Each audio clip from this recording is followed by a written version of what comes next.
Welcome to A Setting of Silver. This podcast exists to make historic Christian writings accessible to 21st century listeners.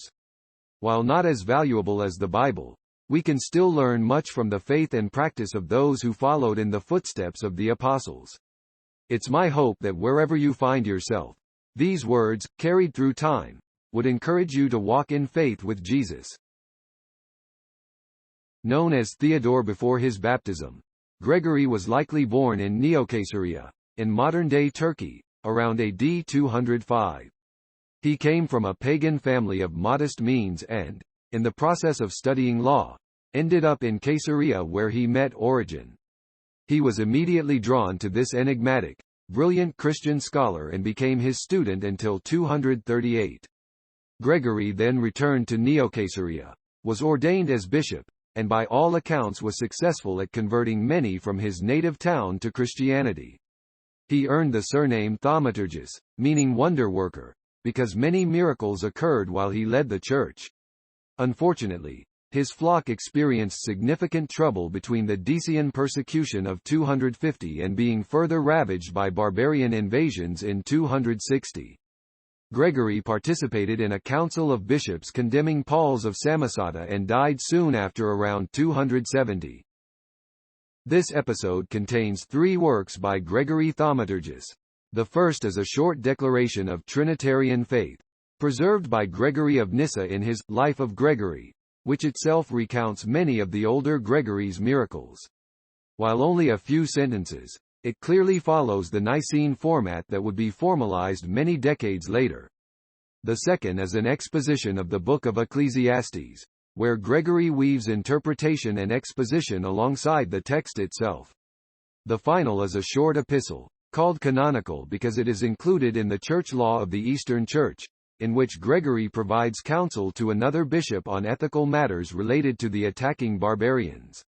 He addresses wartime issues such as rape, pillaging, and benefiting from the destruction of one's neighbor. And now, please enjoy Gregory Thaumaturgus's declaration of faith. There is one God, the Father of the living Word, who is his subsistent wisdom and power and eternal image, perfect begetter of the perfect begotten, Father of the only begotten Son.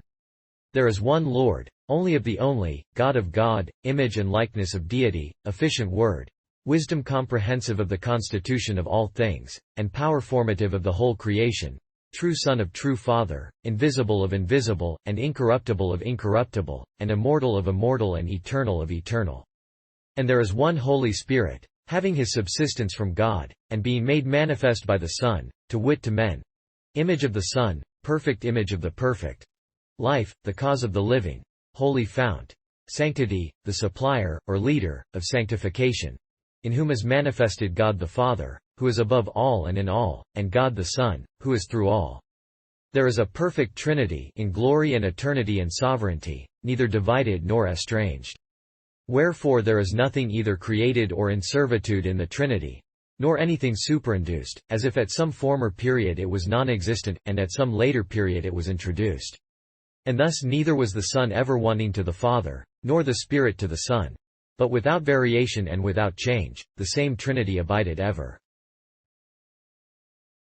And now, please enjoy Gregory Thaumaturgus's metaphrase of Ecclesiastes.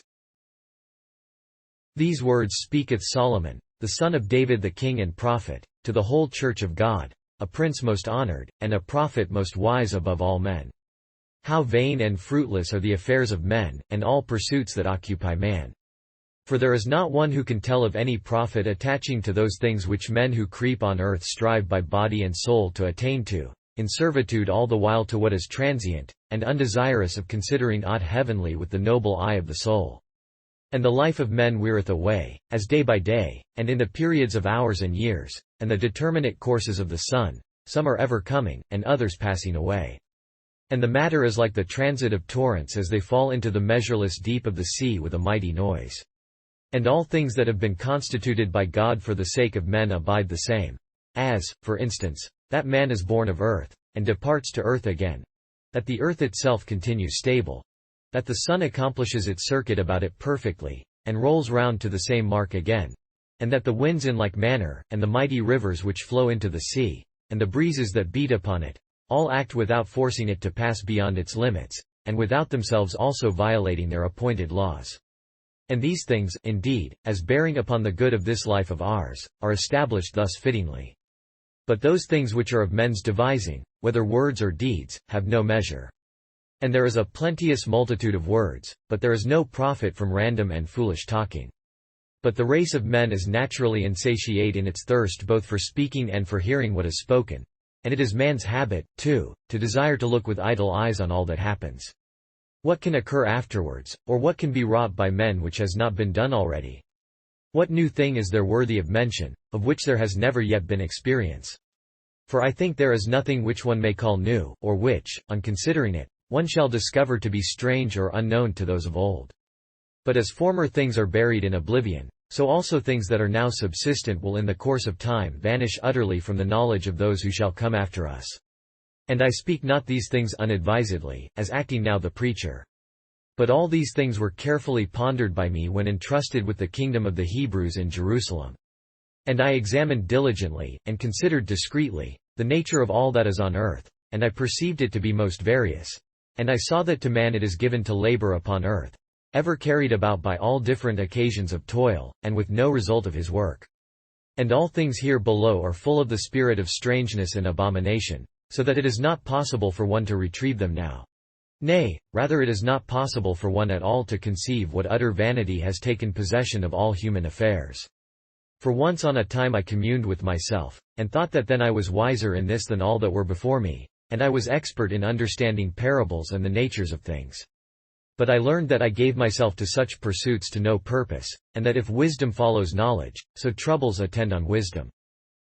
Judging, therefore, that it stood thus with this matter, I decided to turn to another manner of life, and to give myself to pleasure, and to take experience of various delights. And now I learned that all such things are vain, and I put a check on laughter, when it ran on carelessly, and restrained pleasure, according to the rule of moderation, and was bitterly wroth against it. And when I perceived that the soul is able to arrest the body in its disposition to intoxication and wine-bibbing, and that temperance makes lust its subject, I sought earnestly to observe what object of true worth and of real excellence is set before men, which they shall attain to in this present life.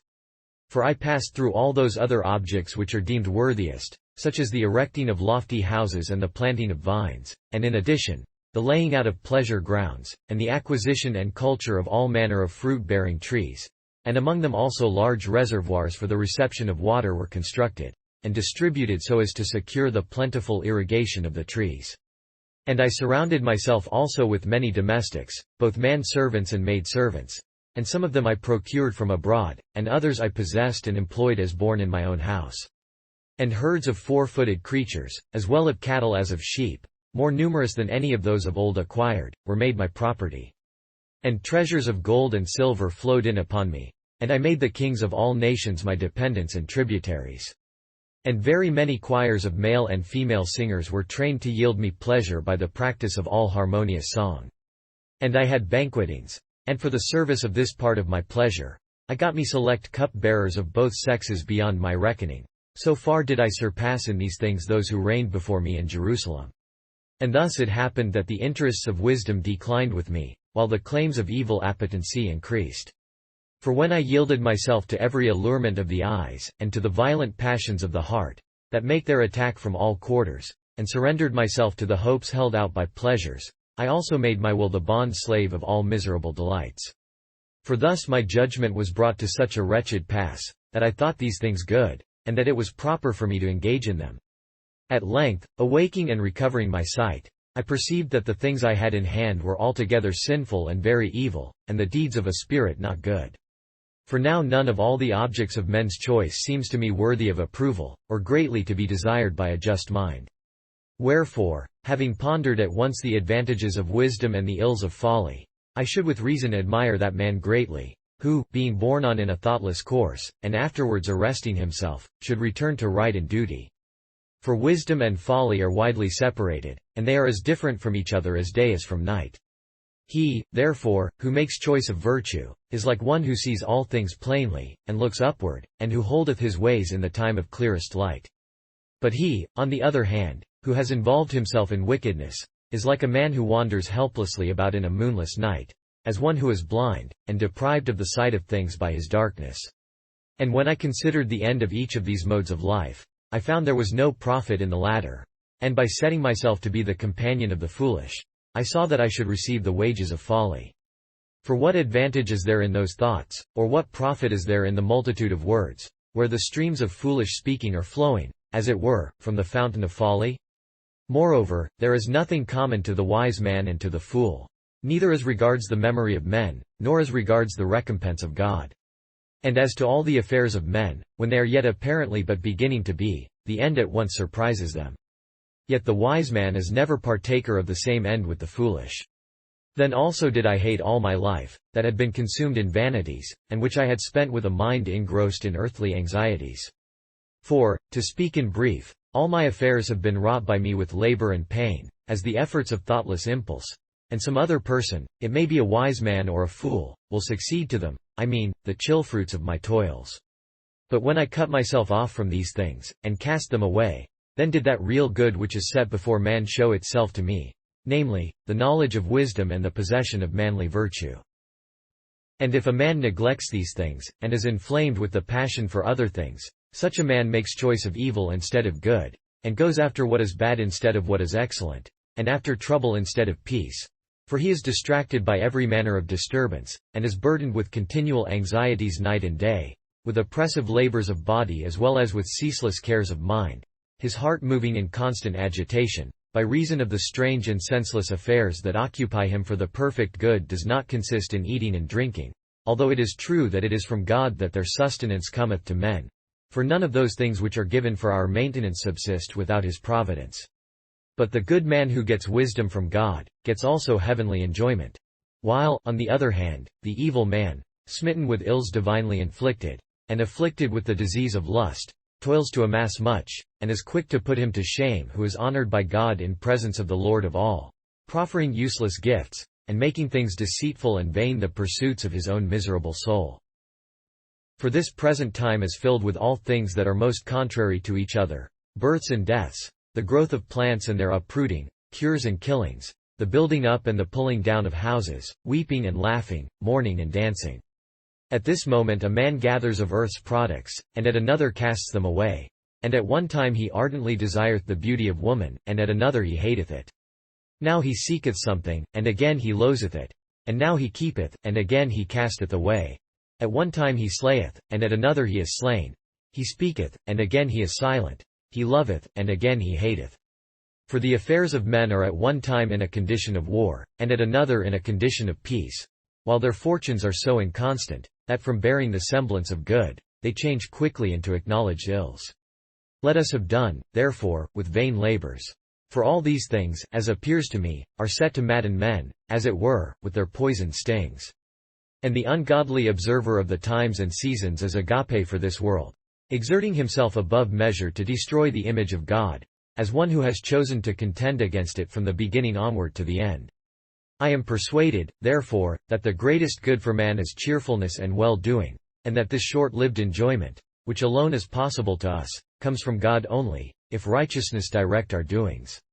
But as to those everlasting and incorruptible things which God hath firmly established, it is not possible either to take aught from them or to add aught to them. And to men in general, those things, in sooth, are fearful and wonderful. And those things indeed which have been, abide so. And those which are to be, have already been, as regards his foreknowledge. Moreover, the man who is injured has God as his helper. I saw in the lower parts the pit of punishment which receives the impious, but a different place allotted for the pious. And I thought with myself, that with God all things are judged and determined to be equal, that the righteous and the unrighteous, and objects with reason and without reason, are alike in his judgment. For that their time is measured out equally to all, and death impends over them, and in this the races of beasts and men are alike in the judgment of God, and differ from each other only in the matter of articulate speech. And all things else happen alike to them, and death receives all equally, not more so in the case of the other kinds of creatures than in that of men. For they have all the same breath of life, and men have nothing more. But all are, in one word, vain, deriving their present condition from the same earth, and destined to perish, and return to the same earth again.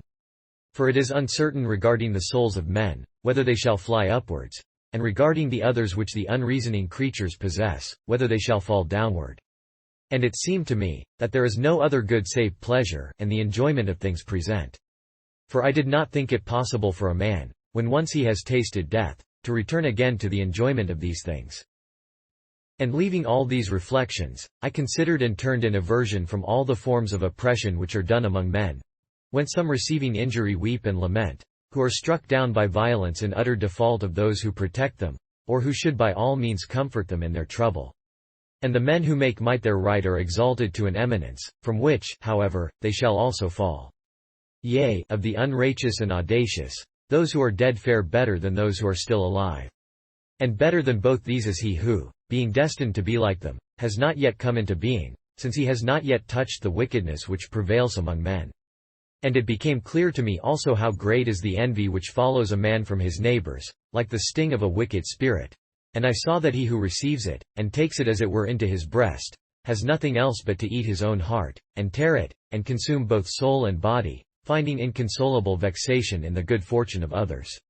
And a wise man would choose to have one of his hands full, if it were with ease and quietness, rather than both of them with travail and with the villainy of a treacherous spirit. Moreover, there is yet another thing which I know to happen contrary to what is fitting, by reason of the evil will of man. He who is left entirely alone, having neither brother nor son, but prospered with large possessions, lives on in the spirit of insatiable avarice, and refuses to give himself in any way whatever to goodness. Gladly, therefore, would I ask such an one for what reason he labors thus, fleeing with headlong speed from the doing of anything good, and distracted by the many various passions for making gain. Far better than such are those who have taken up an order of life in common, from which they may reap the best blessings. For when two men devote themselves in the right spirit to the same objects, though some mischance befalls the one, he has still at least no slight alleviation in having his companion by him. And the greatest of all calamities to a man in evil fortune is the want of a friend to help and cheer him. And those who live together both double the good fortune that befalls them, and lessen the pressure of the storm of disagreeable events, so that in the day they are distinguished for their frank confidence in each other, and in the night they appear notable for their cheerfulness. But he who leads a solitary life passes a species of existence full of terror to himself, not perceiving that if one should fall upon men welded closely together, he adopts a rash and perilous course, and that it is not easy to snap the threefold cord. Moreover, I put a poor youth, if he be wise, before an aged prince devoid of wisdom, to whose thoughts it has never occurred that it is possible that a man may be raised from the prison to the throne, and that the very man who has exercised his power unrighteously shall at a later period be righteously cast out. For it may happen that those who are subject to a youth, who is at the same time sensible, shall be free from trouble, those, I mean, who are his elders. Moreover, they who are born later cannot praise another, of whom they have had no experience, and are led by an unreasoning judgment, and by the impulse of a contrary spirit. But in exercising the preacher's office, keep thou this before thine eyes, that thine own life be rightly directed, and that thou prayest in behalf of the foolish, that they may get understanding, and know how to shun the doings of the wicked. Moreover, it is a good thing to use the tongue sparingly, and to keep a calm and rightly balanced heart in the exercise of speech. For it is not right to give utterance in words to things that are foolish and absurd, or to all that occur to the mind. But we ought to know and reflect, that though we are far separated from heaven, we speak in the hearing of God, and that it is good for us to speak without offense. For as dreams and visions of many kinds attend manifold cares of mind, so also silly talking is conjoined with folly. Moreover, see to it, that a promise made with a vow be made good in fact. This, too, is proper to fools, that they are unreliable. But be thou true to thy word, knowing that it is much better for thee not to vow or promise to do anything, than to vow and then fail of performance. And thou test by all means to avoid the flood of base words, seeing that God will hear them. For the man who makes such things his study gets no more benefit by them than to see his doings brought to naught by God. For as the multitude of dreams is vain, so also the multitude of words. But the fear of God is man's salvation, though it is rarely found. Wherefore thou test not to wonder though thou seest the poor oppressed, and the judges misinterpreting the law. But thou test to avoid the appearance of surpassing those who are in power. For even should this prove to be the case, yet, from the terrible ills that shall befall thee, wickedness of itself will not deliver thee. But even as property acquired by violence is a most hurtful as well as impious possession, so the man who lusteth after money never finds satisfaction for his passion, nor goodwill from his neighbors, even though he may have amassed the greatest possible wealth. For this also is vanity. But goodness greatly rejoiceth those who hold by it, and makes them strong, imparting to them the capacity of seeing through all things. And it is a great matter also not to be engrossed by such anxieties. For the poor man, even should he be a slave, and unable to fill his belly plentifully, enjoys at least the kind refreshment of sleep. But the lust of riches is attended by sleepless nights and anxieties of mind. And what could there be then more absurd, than with much anxiety and trouble to amass wealth, and keep it with jealous care, if all the while one is but maintaining the occasion of countless evils to himself? And this wealth, besides, must needs perish some time or other, and be lost, whether he who has acquired it has children or not. And the man himself, however unwillingly, is doomed to die, and return to earth in the selfsame condition in which it was his lot once to come into being. And the fact that he is destined thus to leave earth with empty hands, will make the evil all the sorer to him, as he fails to consider that an end is appointed for his life similar to its beginning, and that he toils to no profit, and labors rather for the wind, as it were, than for the advancement of his own real interest, wasting his whole life in most unholy lusts and irrational passions, and withal in troubles and pains. And, to speak shortly, his days are darkness to such a man, and his life is sorrow. Yet this is in itself good, and by no means to be despised. For it is the gift of God, that a man should be able to reap with gladness of mind the fruits of his labors, receiving thus possessions bestowed by God, and not acquired by force. For neither is such a man afflicted with troubles, nor is he for the most part the slave of evil thoughts, but he measures out his life by good deeds, being of good heart in all things, and rejoicing in the gift of God. Moreover, I shall exhibit in discourse the ill fortune that most of all prevails among men. While God may supply a man with all that is according to his mind, and deprive him of no object which may in any manner appeal to his desires, whether it be wealth, or honor, or any other of those things for which men distract themselves, yet the man, while thus prospered in all things, as though the only ill inflicted on him from heaven were just the inability to enjoy them, may but husband them for his fellow, and fall without profit either to himself or to his neighbors. This I reckon to be a strong proof and clear sign of surpassing evil. The man who has borne without blame the name of father of very many children, and spent a long life, and has not had his soul filled with good for so long time, and has had no experience of death meanwhile, this man I should not envy either his numerous offspring or his length of days. Nay, I should say that the untimely birth that falls from a woman's womb is better than he.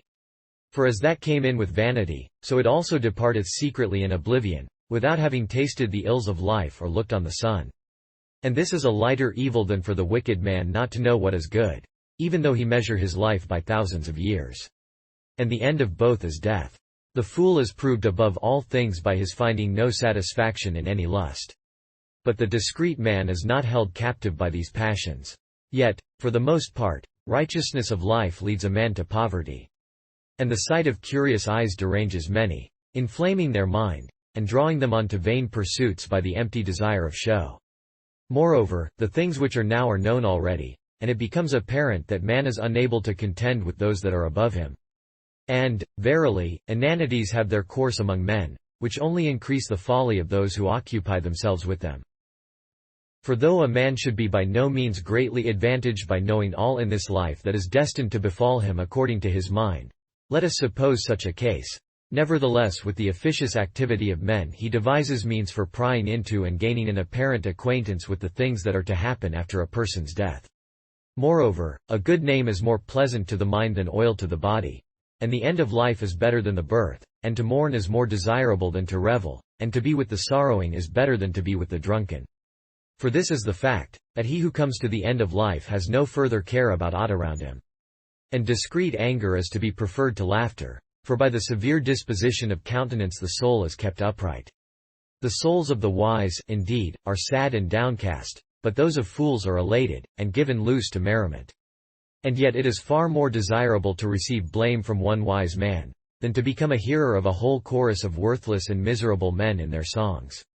For the laughter of fools is like the crackling of many thorns burning in a fierce fire. This, too, is misery, yea, the greatest of evils, namely oppression. for it intrigues against the souls of the wise, and attempts to ruin the noble way of life which the good pursue. Moreover, it is right to commend not the man who begins, but the man who finishes a speech, and what is moderate ought to approve itself to the mind, and not what is swollen and inflated.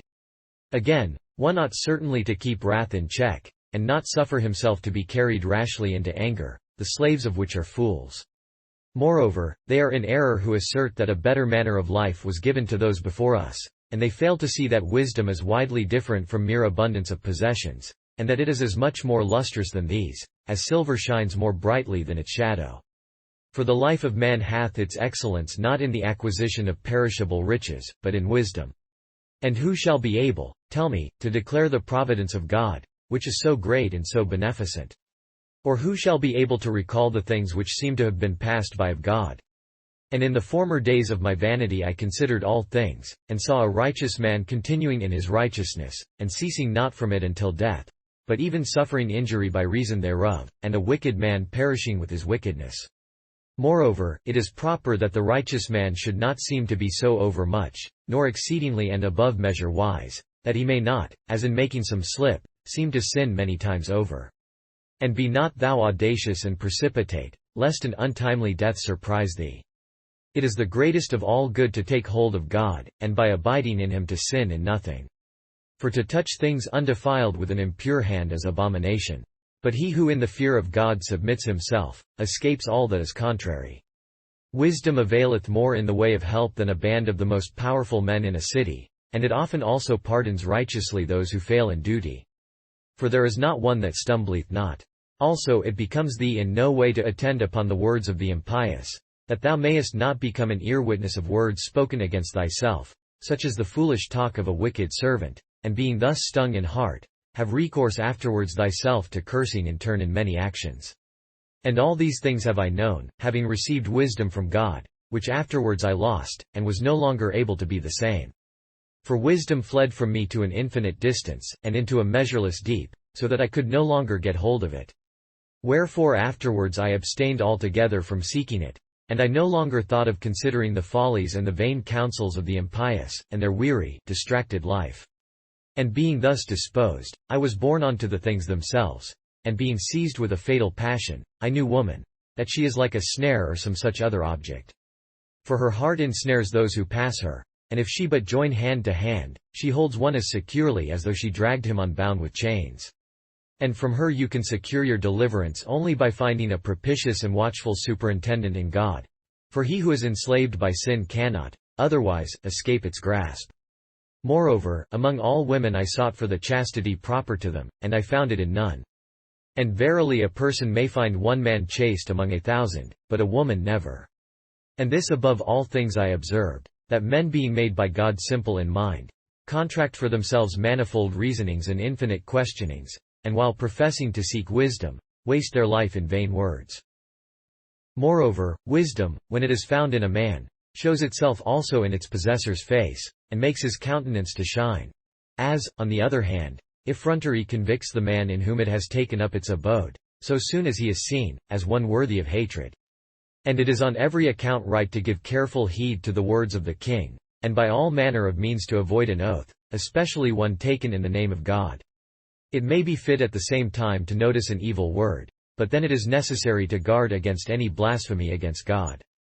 For it will not be possible to find fault with him when he inflicts any penalty, nor to gainsay the decrees of the only Lord and King. But it will be better and more profitable for a man to abide by the holy commandments, and to keep himself apart from the words of the wicked. For the wise man knows and discerneth beforehand the judgment, which shall come at the right time, and sees that it shall be just. For all things in the life of men await the retribution from above. But the wicked man does not seem to know verily that as there is a mighty providence over him, nothing in the future shall be hid. He knoweth not indeed the things which shall be, for no man shall be able to announce any one of them to him duly. For no one shall be found so strong as to be able to prevent the angel who spoils him of his life. Neither shall any means be devised for cancelling in any way the appointed time of death. But even as the man who is captured in the midst of the battle can only see flight cut off on every side, so all the impiety of man perisheth utterly together. And I am astonished, as often as I contemplate what and how great things men have studied to do for the hurt of their neighbors. But this I know, that the impious are snatched prematurely from this life, and put out of the way because they have given themselves to vanity. For whereas the providential judgment of God does not overtake all speedily, by reason of his great long-suffering, and the wicked is not punished immediately on the commission of his offences, for this reason he thinks that he may sin the more, as though he were to get off with impunity, not understanding that the transgressor shall not escape the knowledge of God even after a long interval. This, moreover, is the chief good, to reverence God. For if once the impious man fall away from him, he shall not be suffered long to misuse his own folly. But a most vicious and false opinion often prevails among men concerning both the righteous and the unrighteous. For they form a judgment contrary to truth regarding each of them. And the man who is really righteous does not get the credit of being so, while, on the other hand, the impious man is deemed prudent and upright.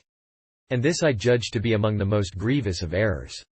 Once, indeed, I thought that the chief good consisted in eating and drinking, and that he was most highly favored of God who should enjoy these things to the utmost in his life, and I fancied that this kind of enjoyment was the only comfort in life. And, accordingly, I gave heed to nothing but to this conceit, so that neither by night nor by day did I withdraw myself from all those things which have ever been discovered to minister luxurious delights to men.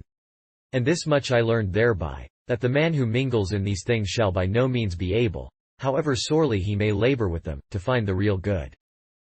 Now I thought at that time that all men were judged worthy of the same things.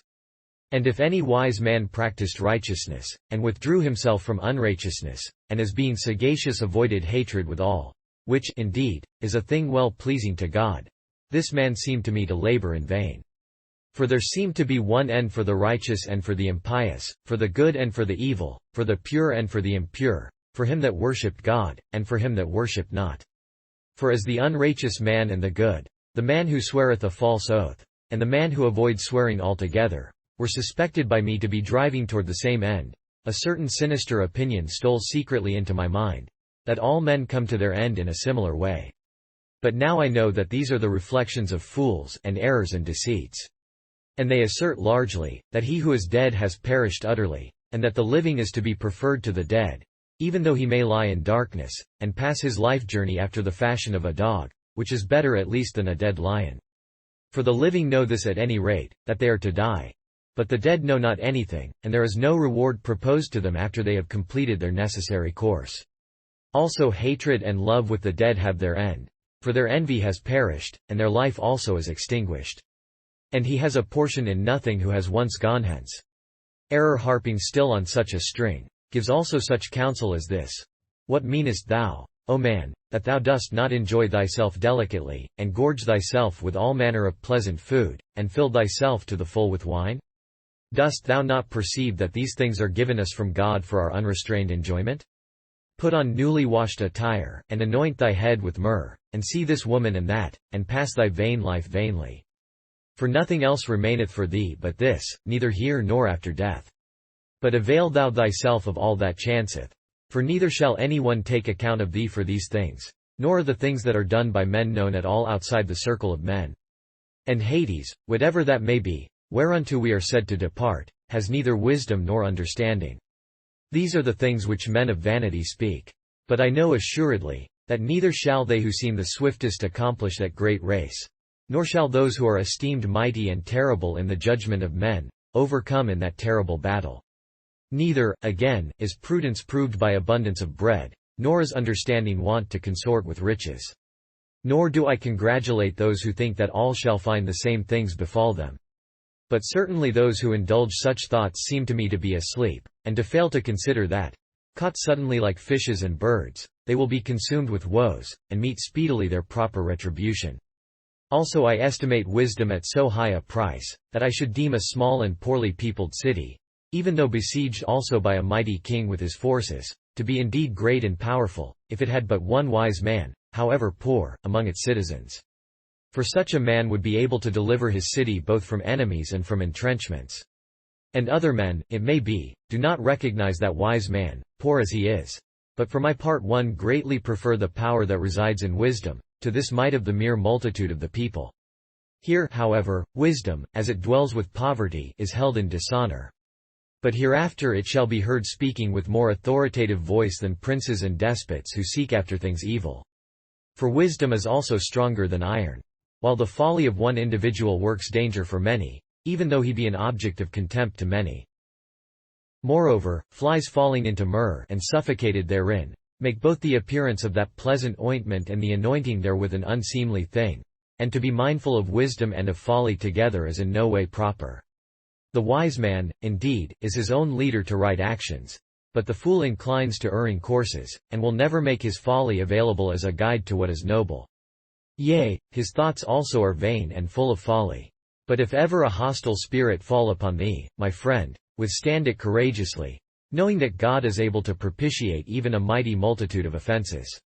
These also are the deeds of the prince and father of all wickedness.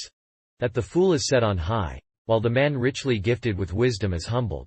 And that the slaves of sin are seen riding on horseback, while men dedicated to God walk on foot in dishonor, the wicked exulting the while. But if any one devises another's hurt, he forgets that he is preparing a snare for himself first and alone. And he who wrecks another's safety, shall fall by the bite of a serpent. But he who removeth stones, indeed shall undergo no light labor, and he who cleaveth wood shall bear danger with him in his own weapon.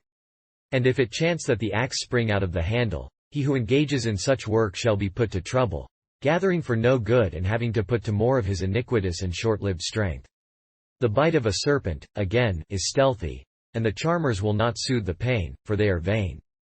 But the good man doth good works for himself and for his neighbors alike, while the fool shall sink into destruction through his folly. And when he has once opened his mouth, he begins foolishly and soon comes to an end, exhibiting his senselessness in all. Moreover, it is impossible for man to know anything, or to learn from man either what has been from the beginning, or what shall be in the future. For who shall be the declarer thereof? Besides, the man who knows not to go to the good city, sustains evil in the eyes and in the whole countenance. And I prophesy woes to that city the king of which is a youth, and its rulers gluttons.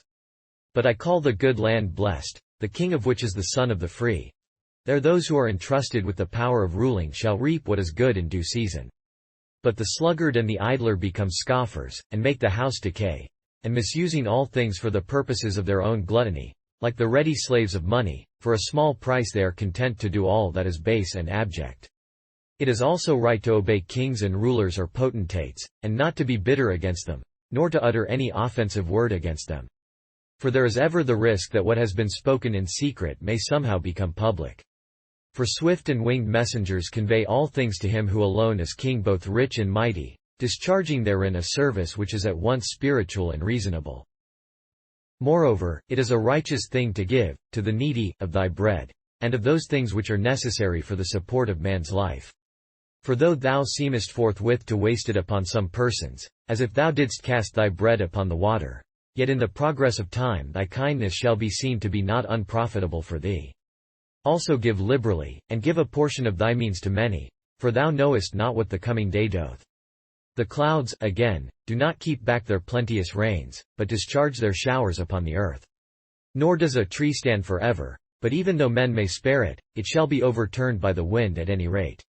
But many desire also to know beforehand what is to come from the heavens, and there have been those who, scrutinizing the clouds and waiting for the wind, have had naught to do with reaping and winnowing, putting their trust in vanity, and being all incapable of knowing aught of what may come from God in the future. Just as men cannot tell what the woman with child shall bring forth. But sow thou in season, and thus reap thy fruits whenever the time for that comes on. For it is not manifest what shall be better than those among all natural things. Would, indeed, that all things turned out well. Truly, when a man considers with himself that the sun is good, and that this life is sweet, and that it is a pleasant thing to have many years wherein one can delight himself continually, and that death is a terror and an endless evil, and a thing that brings us to naught, he thinks that he ought to enjoy himself in all the present and apparent pleasures of life. And he gives this counsel also to the young, that they should use to the uttermost the season of their youth, by giving up their minds to all manner of pleasure, and indulge their passions, and do all that seemeth good in their own eyes, and look upon that which delighteth, and avert themselves from that which is not so. But to such a man I shall say this much: senseless art thou, my friend, in that thou dost not look for the judgment that shall come from God upon all these things. And profligacy and licentiousness are evil, and the filthy wantonness of our bodies carries death in it.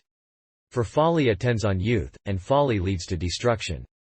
Moreover, it is right that thou shouldest fear God while thou art yet young, before thou givest thyself over to evil things, and before the great and terrible day of God cometh, when the sun shall no longer shine, neither the moon, nor the rest of the stars, but when in that storm and commotion of all things, the powers above shall be moved, that is, the angels who guard the world, so that the mighty men shall fail, and the women shall cease their labors, and shall flee into the dark places of their dwellings, and shall have all the doors shut.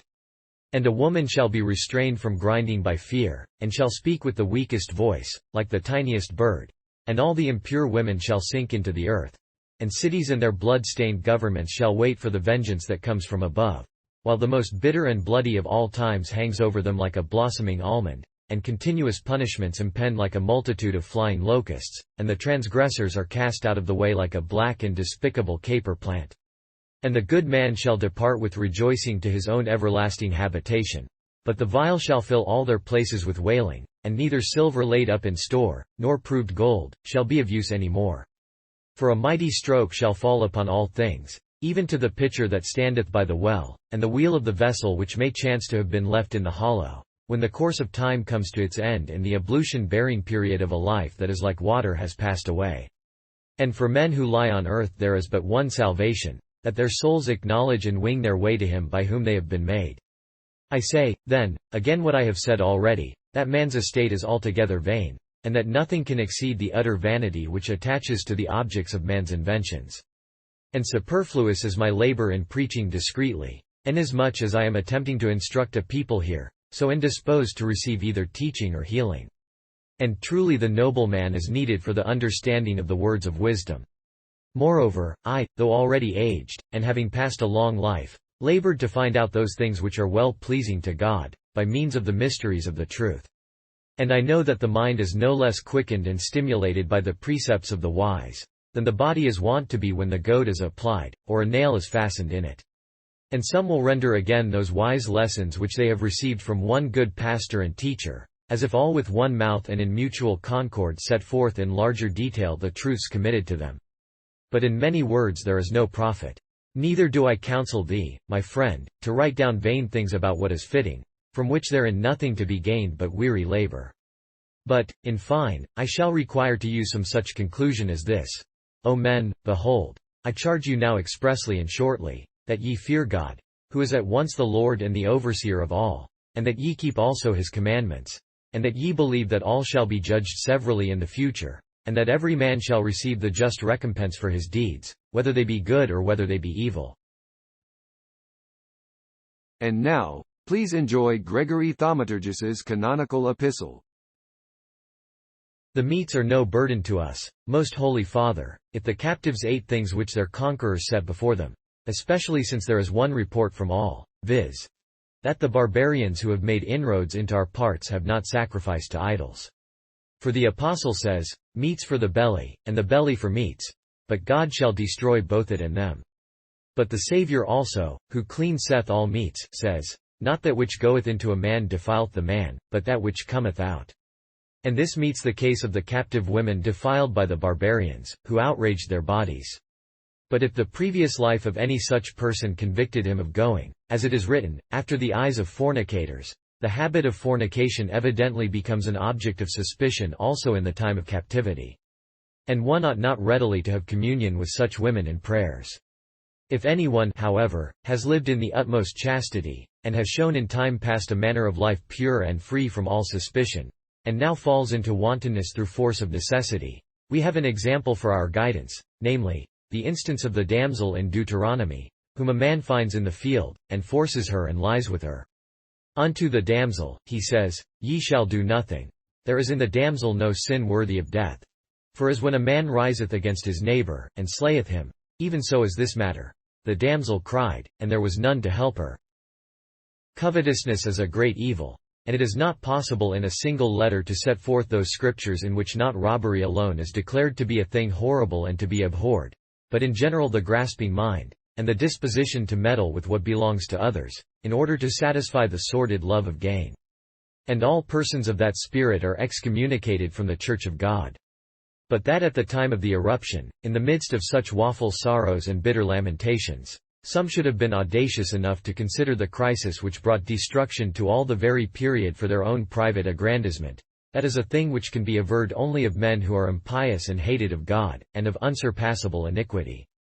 Wherefore it seemed good to excommunicate such persons, lest the wrath of God should come upon the whole people, and upon those first of all who are set over them in office, and yet fail to make inquiry. For I am afraid, as the Scripture says, lest the impious work the destruction of the righteous along with his own. For fornication, it says, and covetousness are things on account of which the wrath of God cometh upon the children of disobedience.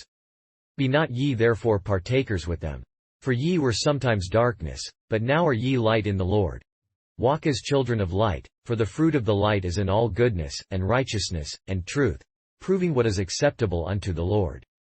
And have no fellowship with the unfruitful works of darkness, but rather reprove them. For it is a shame even to speak of those things which are done of them in secret. But all things that are reproved are made manifest by the light. In this wise speaks the Apostle.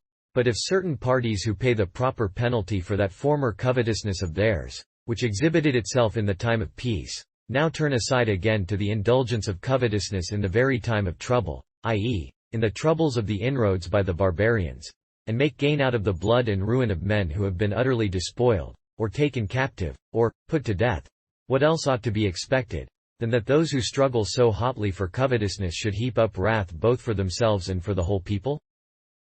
Behold, did not Achar the son of Zara transgress in the accursed thing, and trouble then lighted on all the congregation of Israel? And this one man was alone in his sin, but he was not alone in the death that came by his sin. And by us, too, everything of a gainful kind at this time, which is ours not in our own rightful possession, but as property strictly belonging to others, ought to be reckoned a thing devoted. For that Achar indeed took of the spoil, and those men of the present time take also of the spoil. But he took what belonged to enemies, while these now take what belongs to brethren, and aggrandize themselves with fatal gains. Let no one deceive himself, nor put forward the pretext of having found such property. For it is not lawful, even for a man who has found anything, to aggrandize himself by it. For Deuteronomy says, Thou shalt not see thy brother's ox or his sheep go astray in the way, and pay no heed to them, but thou shalt in any wise bring them again unto thy brother. And if thy brother come not nigh thee, or if thou know him not, then thou shalt bring them together, and they shall be with thee until thy brother seek after them, and thou shalt restore them to him again. And in like manner shalt thou do with his ass, and so shalt thou do with his raiment, and so shalt thou do with all lost things of thy brothers, which he hath lost, and thou mayest find. Thus much in Deuteronomy. And in the book of Exodus it is said, with reference not only to the case of finding what is a friend's, but also of finding what is an enemy's, Thou shalt surely bring them back to the house of their master again. And if it is not lawful to aggrandize oneself at the expense of another, whether he be brother or enemy, even in the time of peace, when he is living at his ease and delicately, and without concern as to his property, how much more must it be the case when one is met by adversity, and is fleeing from his enemies, and has had to abandon his possessions by force of circumstances. But others deceive themselves by fancying that they can retain the property of others which they may have found as an equivalent for their own property which they have lost. In this way verily, just as the Baradi and Goths brought the havoc of war on them, they make themselves Baradi and Goths to others. Accordingly we have sent to you our brother and comrade in old age, Euphrosinus, with this view, that he may deal with you in accordance with our model here, and teach you against whom you ought to admit accusations, and whom you ought to exclude from your prayers. Moreover, it has been reported to us that a thing has happened in your country which is surely incredible, and which, if done at all, is altogether the work of unbelievers, and impious men, and men who know not the very name of the Lord. To wit, that some have gone to such a pitch of cruelty and inhumanity, as to be detaining by force certain captives who have made their escape. Dispatch ye commissioners into the country, lest the thunderbolts of heaven fall all too surely upon those who perpetrate such deeds. Now, as regards those who have been enrolled among the barbarians, and have accompanied them in their eruption in a state of captivity, and who, forgetting that they were from Pontus and Christians, have become such thorough barbarians, as even to put those of their own race to death by the gibbet or strangulation, and to show their roads or houses to the barbarians, who else would have been ignorant of them, it is necessary for you to debar such persons even from being auditors in the public congregations, until some common decision about them is come to by the saints assembled in council, and by the Holy Spirit antecedently to them. Now those who have been so audacious as to invade the houses of others, if they have once been put on their trial and convicted, ought not to be deemed fit even to be hearers in the public congregation. But if they have declared themselves and made restitution, they should be placed in the rank of the repentant. Now, those who have found in the open field or in their own houses anything left behind them by the barbarians, if they have once been put on their trial and convicted, ought to fall under the same class of the repentant. But if they have declared themselves and made restitution, they ought to be deemed fit for the privilege of prayer. And they who keep the commandment ought to keep it without any sordid covetousness, demanding neither recompense, nor reward, nor fee, nor anything else that bears the name of acknowledgement. Weeping takes place without the gate of the oratory, and the offender standing there ought to implore the faithful as they enter to offer up prayer on his behalf. Waiting on the word, again, takes place within the gate in the porch, where the offender ought to stand until the catechumens depart, and thereafter he should go forth. For let him hear the Scriptures and doctrine, it is said, and then be put forth, and reckoned unfit for the privilege of prayer. Submission, again, is that one stand within the gate of the temple, and go forth along with the catechumens. Restoration is that one be associated with the faithful, and go not forth with the catechumens. And last of all comes the participation in the holy ordinances. Thanks for listening to this episode of A Setting of Silver. The audio you've been listening to was produced by Bill Connick using Google's text-to-speech service. The text was taken from an 1885 collection of early church writings available at ccel.org. Finally, I want to thank the volunteers at CCEL who organized and formatted the data into a computer-friendly format. Without their work, this would have been practically impossible to create.